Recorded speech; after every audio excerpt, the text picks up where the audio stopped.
It's interesting too, because you mentioned you think there is evil in the world, and I debate that, if I'm being honest, sometimes in my Yeah. own head, like day Yeah. by day, maybe hour by hour sometimes.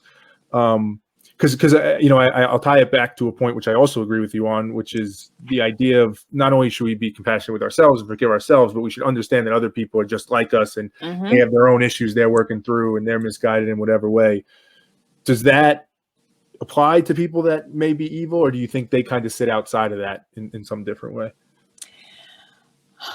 I think, I would say, yeah, I feel like, in some way, shape, or form, we're all connected to everyone, Mm, you know? And I feel like, just like you said, there are some people who are misguided and who are just acting out or behaving in a way they feel like is rational and mm, that they feel like is right. Even if, we see and we're like, no, you're like hurting yourself and mm. hurting so many other people. But they just may not be in a space in their life that they can even differentiate that. And they may not ever be. Mm.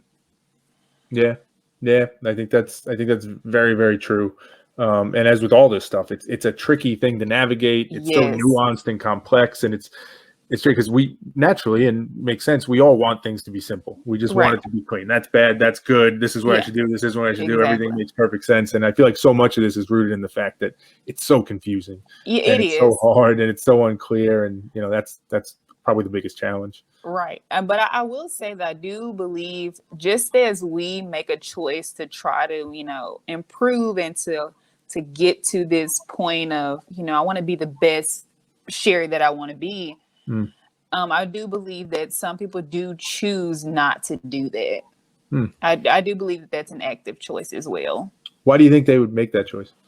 I I feel like it maybe would come back to, like, maybe that's what's familiar to them. Mm. Maybe it's coming from a hurt place inside of them that they need to hurt someone or other people in that way as well. But I do believe that there people do make choices in that way as well. Mm. Yeah, I personally agree with that. I think the phrase I say a lot is we do what we want to do. And Yeah. I think, aside from maybe mental illness or whatever it might be, the Hmm. decisions we make, the choices we make, we may not be like super sophisticated in our thinking and always, spending our time, but we do it because we think that's what we want in that Yeah. moment, right? Whatever that is. If Exactly. we make the unhealthy choice to eat something that we shouldn't Yeah. eat, the idea that like, oh, I wasn't thinking, or I made a mistake, or I don't know why I did. Well, no, you did it because you wanted to do that. Right. In that Now, moment. in Yeah. that moment, Hmm. exactly. And it sounds like a lot of what you're trying to do is get people to just recognize that and say, like, hey, let's just look at that decision and see, is that Yeah. actually what you wanted? Why did you want it? Right. And I think that's more than half the battle, probably, right?